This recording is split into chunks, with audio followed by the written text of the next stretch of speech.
Good morning students. आज का topic है नेक्स्ट, ये चैप्टर है next, arithmetic progression.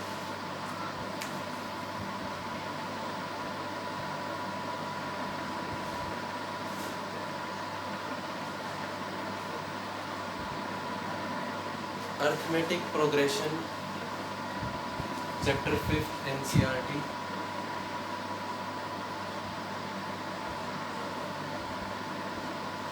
Short form में इसे ये भी बोल देते हैं एपी। एपी मीन्स इसकी फुल फॉर्म है, ये एपी की फुल फॉर्म अर्थमेटिक प्रोग्रेशन।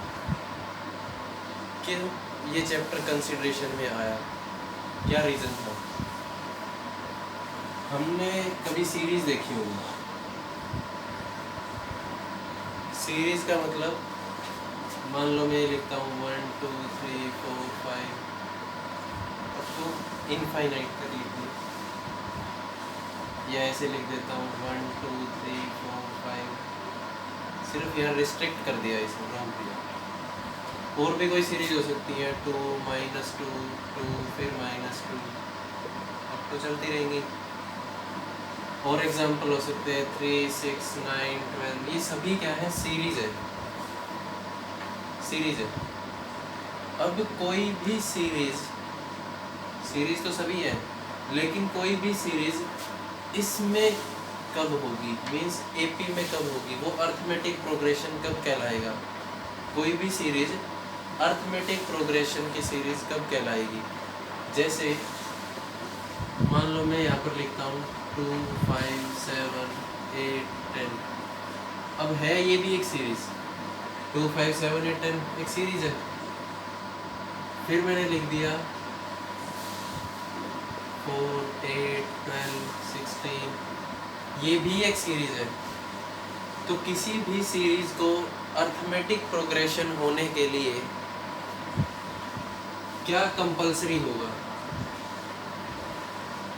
जो भी टर्म होगी नेक्स्ट टर्म, यानी कि फर्स्ट टर्म को अगर हम छोड़ दें, जो नेक्स्ट टर्म होगी वो एक फिक्स्ड वैल्यू कोई ऐड करने से आ रही होगी। मतलब मैंने कहा ये 8 है, ये 8 कैसे आया होगा? 4 + 4। 12 कैसे आया होगा? 8 + 4। 16 कैसे आया होगा? 12 + 4।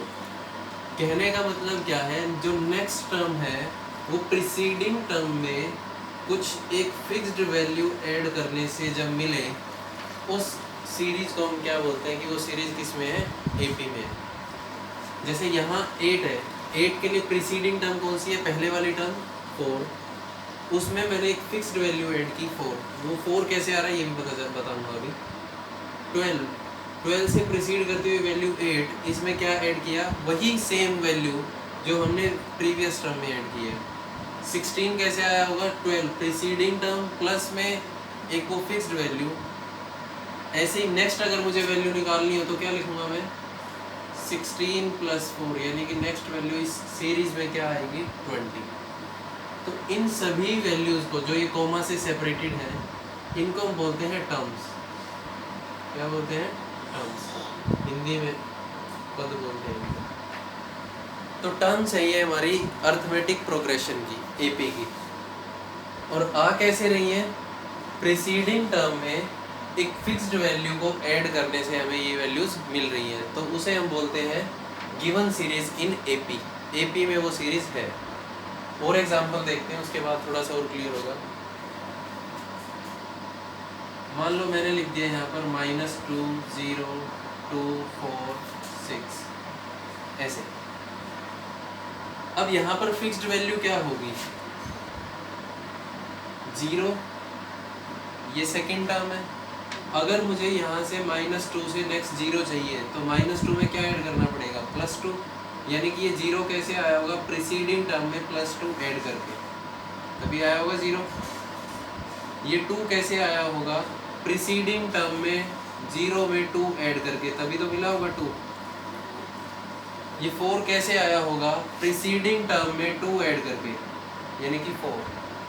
और 6 कैसे आया होगा? प्रीसीडिंग टर्म में 4 में 2 ऐड करके 6। जब ऐसी सिचुएशन अकर हो तो वो सीरीज किस में होती है, एपी में होती है। लेकिन अब हर बार हम ये नहीं देखेंगे कि प्रीसीडिंग टर्म में क्या ऐड हो रहा है, क्या सब्ट्रैक्ट हो रहा है। इसके लिए लॉजिक है। वो लॉजिक क्या है, वो लॉजिक देखते हैं।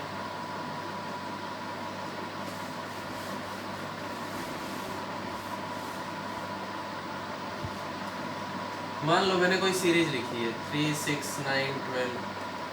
मुझे ये चेक करना है कि ये एपी में है या नहीं है। तो कैसे चेक करेंगे हम? फर्स्ट ऑफ ऑल कुछ टर्म्स हैं यहाँ पर, इसको बोलते हैं फर्स्ट टर्म। ये क्या कहलाएगी किसी एपी की फर्स्ट टर्म। ये क्या कहलाएगी सेकेंड टर्म। ये हो जाएगी थर्ड टर्म। ये हो जाएगी फोर्थ टर्म। और एपी हमारे पास दो टाइप की हो सकती है, एक इनफाइनाइट और एक फाइनाइट। इनफाइनाइट एपी वो होगी जिसमें मान लो डैश डैश डाल दिया और इन्फिनिटी तक कोई वैल्यू जा रही है, उस वैल्यू को हम क्या बोलेंगे, उस सीरीज को हम क्या बोलेंगे, इनफाइनाइट एपी। अगर एपी को रिस्ट्रिक्ट कर दिया गया है, जैसे ये वाली एपी अगर मैं डैश डैश हटा देता हूँ तो 3, 6, 9, 12 ये क्या है, रिस्ट्रिक्टेड है, तो इसलिए इस एपी को क्या बोलेंगे, फाइनाइट एपी। तो दो तरीके से है, इनफाइनाइट और फाइनाइट एपी। अब ये टर्म्स है, टर्म को हमेशा स्मॉल लेटर से डिनोट करेंगे। मान लिया मैंने ए से लिखा, किससे डिनोट करेंगे, small letter A.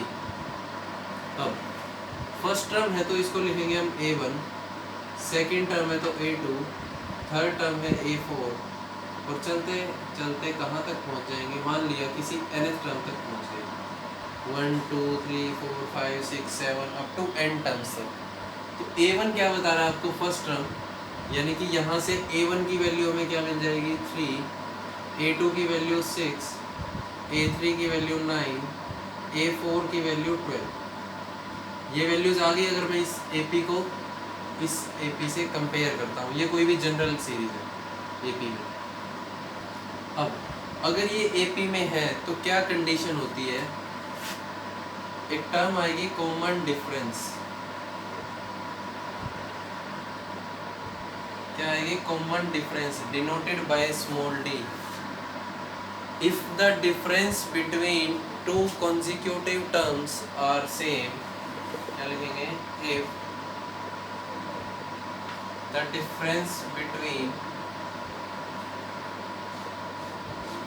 two consecutive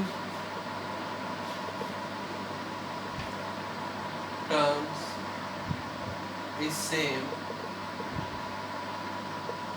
then series can be in AP। तो सीरीज किस में होगी, AP में होगी। कैसे पता चलेगा, देखो ये कॉन्जिक्यूटिव टर्म है, और कॉन्जिक्यूटिव भी वो कैसे लेनी है टर्म्स हमें, accept first term. First term को इसमें इंक्लूड नहीं करना है, यानी कि अगर मुझे डी निकालना है, स्मॉल डी से डिनोट किया, वो आएगा A2 minus A1, difference between consecutive. Consecutive है A1 और 2, बट एक्सेप्ट 1 करना है, यानी कि इसको ऐसे नहीं लिखना है A1 माइनस A2, ऐसे नहीं लिखना है। कैसे लिखेंगे, A2 माइनस A1। अभी हमने पढ़ा ना, प्रीसीड में कुछ एक ऐड होके आ रही है फिक्स्ड वैल्यू, तो D कैसे आएगा, A2 माइनस A1। तो अगर यहाँ से मैं इसको D1 बोल दूँ तो D1 की वैल्यू क्या मिलेगी, 6 माइनस 3 दैट इज 3। ये बात हो गई क्लियर। अगर D2 निकालेंगे तो D2 कैसे आ जाएगा, यहाँ से A3 माइनस A2, 9 माइनस 6 यानी कि 3। अब D1 इक्वल टू क्या आ गया, D2। D1 इक्वल टू क्या आ गया, D2। तो इसका मतलब कॉमन डिफरेंस सेम है, तो ये सीरीज किस में है, AP में है। गैप से पता चलेगा, देखो यहाँ 3 का गैप है, यहाँ फिर 3 का गैप है, यहाँ फिर 3 का गैप है, यहाँ फर्दर 3, ऐसे 3 का गैप। गैप क्या है, फिक्स्ड है। अगर वो चेंज नहीं हो रहा है तो वो सीरीज AP में होगी, अगर गैप चेंज हो रहा है तो वो सीरीज AP में नहीं होगी। तो ये AP में है कि कैसे पता लगाना है कि वो सीरीज AP में है या नहीं। अब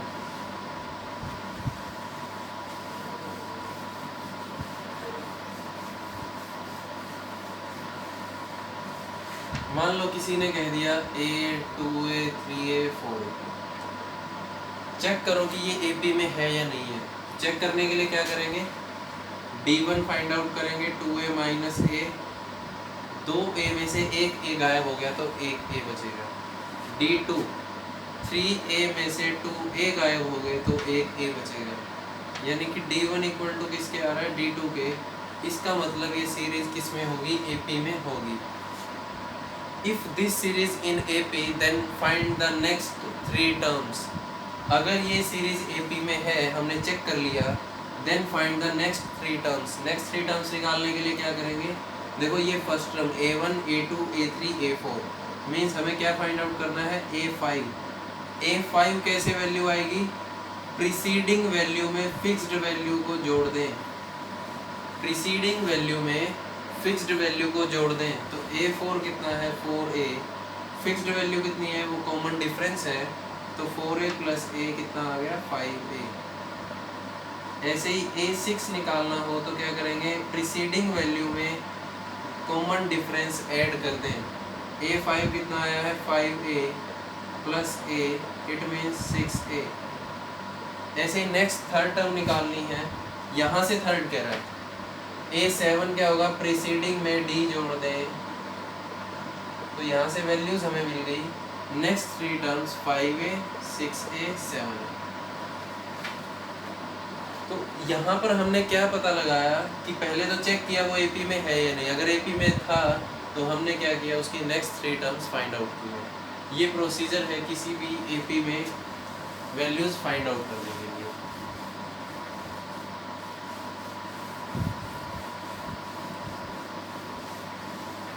देखते हैं कुछ एक क्वेश्चन इसमें।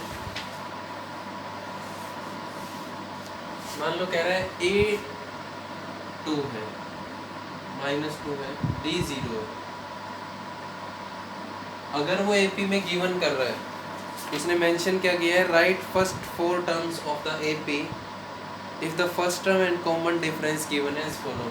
उसने फर्स्ट टर्म भी दी है और कॉमन डिफरेंस भी दिया है। वो चाह रहा है कि हम इसकी फर्स्ट 4 टर्म्स लिखें। तो ये A का मतलब क्या है, A1 ही है, फर्स्ट टर्म है, तो A1 तो गिवन है -2। A2 कैसे आएगा, प्रीसीडिंग टर्म में फिक्स्ड वैल्यू को ऐड करके, -2 + 0 -2। A3 क्या आएगा, प्रीसीडिंग टर्म में फिक्स्ड वैल्यू को ऐड करने से A2 कितना आया, -2 + 0 फिर -2। A4 क्या आएगा, प्रीसीडिंग टर्म में फिक्स्ड वैल्यू को ऐड कर देंगे, -2। A5 प्रीसीडिंग टर्म में प्रीवियस वैल्यू फिक्स्ड वैल्यू को ऐड कर देंगे, -2। यानी कि ये सीरीज क्या बन रही है, -2 -2 -2 -2 फिक्स्ड वैल्यू।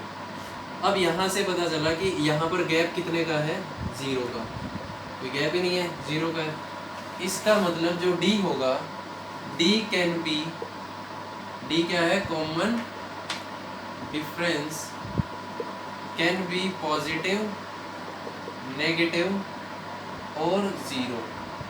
जो D होगा वो पॉजिटिव भी हो सकता है, नेगेटिव भी हो सकता है, 0 भी हो सकता है।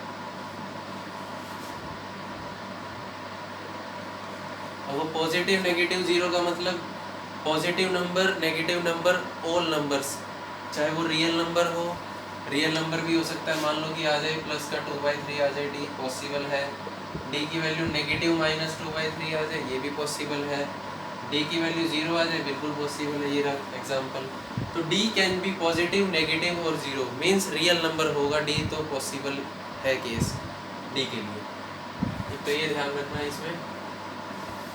नेक्स्ट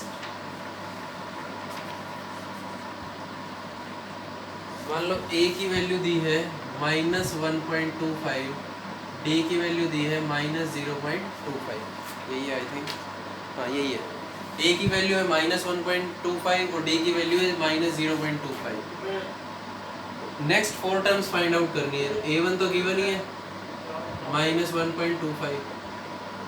A2 क्या हो जाएगा, प्रीसीडिंग टर्म में फिक्स्ड वैल्यू को प्लस करना है। A1 -1.25 प्लस D की जगह कितना रख दिया, -0.25। अब ये हो गया -1.25 -0. प्लस माइनस का प्रोडक्ट माइनस, साइन की गलती नहीं करनी है। माइनस ये कितना आ जाएगा, माइनस माइनस प्लस, तो 1.25 में 0.25 ऐड किया तो कितना आएगा 1.50। ऐसे ही A3 कितना आ जाएगा, प्रीसीडिंग में D को ऐड कर दें, प्रीसीडिंग टर्म A2 कितनी आई है माइनस 1.50, D कितना है 0.25 नेगेटिव का, तो माइनस 1.75। ऐसे ही A4 क्या आ जाएगी, प्रीसीडिंग में D ऐड कर दें, तो माइनस 1.75 में क्या ऐड कर दें D कितना है माइनस 0.25, इट मीन्स माइनस का 2.00। तो इस तरीके से हमें क्या फाइंड आउट करनी है, कोई भी जब फर्स्ट टर्म और कॉमन डिफरेंस गिवन हो तो हमें क्या फाइंड आउट करनी है, नेक्स्ट 4 टर्म्स, 4, 5, 6 कितनी भी टर्म्स हो सकती है जितनी वो डिमांड करे।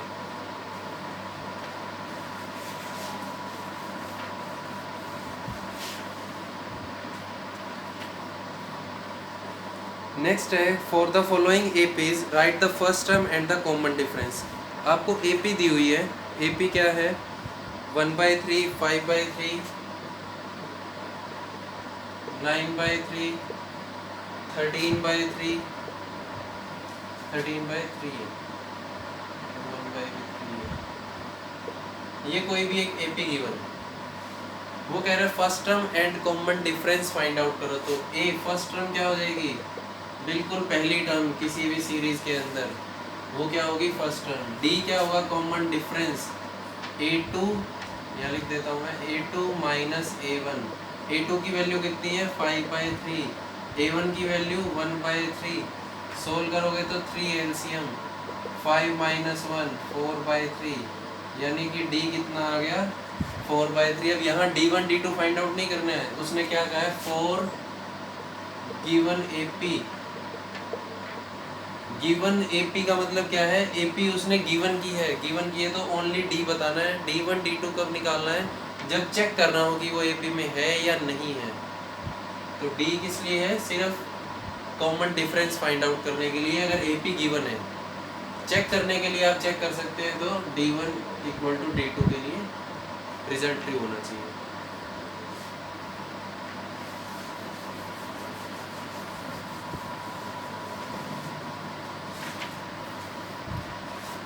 जैसे फोर्थ क्वेश्चन में कह रहा है 2, 4, 8, 16। अगर AP में है, पहले तो चेक करना है इसमें। अब ये नहीं कह रहा है कि AP गिवन है, कह रहा है चेक करना है कि AP में है या नहीं है। अगर AP में है then find the next 3 terms. तो चेक करने के लिए D1 क्या आ जाएगा 4 माइनस 2, D2 क्या आ जाएगा 8 माइनस 4। तो D1 is not equal to D2। अगर D1 D2 के नॉट इक्वल आ रहा है, इसका मतलब वो AP नहीं हो सकती। सीरीज तो है बट AP में नहीं है। तो जब D1 is not equal to D2 आ जाए तो वो सीरीज होगी बट वो AP में नहीं है। हमें यहाँ पर वर्क करना है AP पर, ठीक है। और एग्जांपल देखते हैं।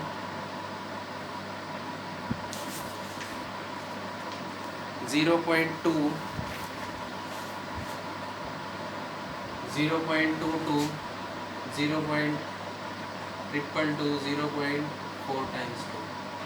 चेक करना है ये AP में है या नहीं है।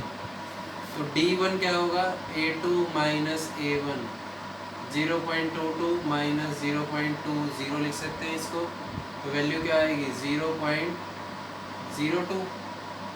यहाँ से सोल्व करेंगे तो क्या आएगा D2, A3 minus A2, 0.22 minus 0.220, तो 0.002।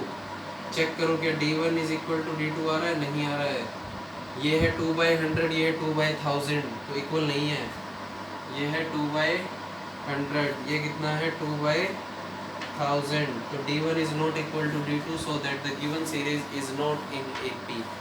तो गिवन सीरीज AP में नहीं होगी। और देखते हैं एग्जांपल, स्क्वायर रूट वाला कोई एग्जांपल मिल जाए तो इसमें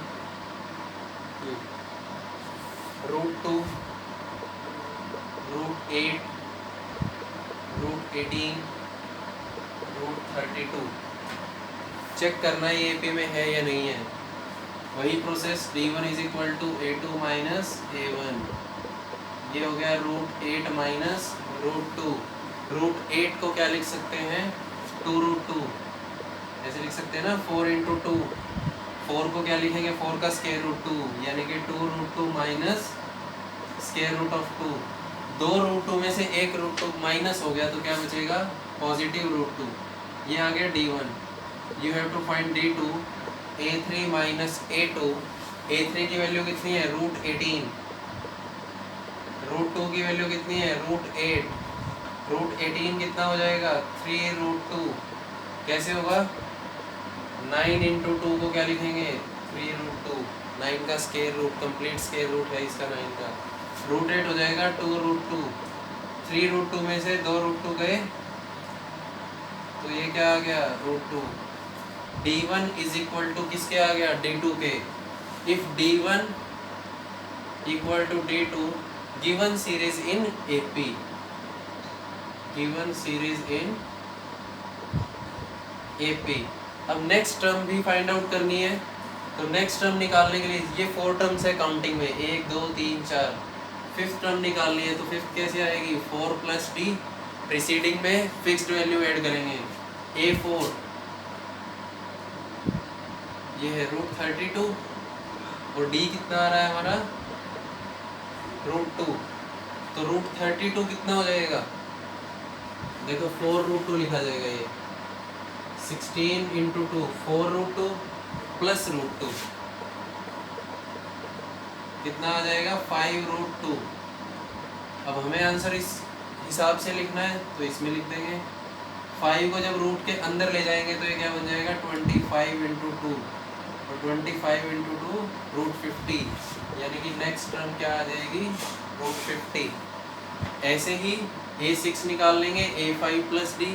ऐसे ही A7 निकाल लेंगे, A6 प्लस D। तो ये कुछ टॉपिक के बारे में सिर्फ बेसिक है अभी AP का, कि कैसे AP में डील करना है। तो फर्स्ट टर्म के बारे में पता होना चाहिए, नंबर ऑफ टर्म्स के बारे में, A1 A2 A3 A3 A4, D common difference के बारे में कैसे निकालना है, A2 माइनस A1 करके, और कैसे नेक्स्ट टर्म्स फाइंड आउट करनी है। तो ये है फर्स्ट एक्सरसाइज NCERT में वर्क, बाकी फिर बाद में करते हैं।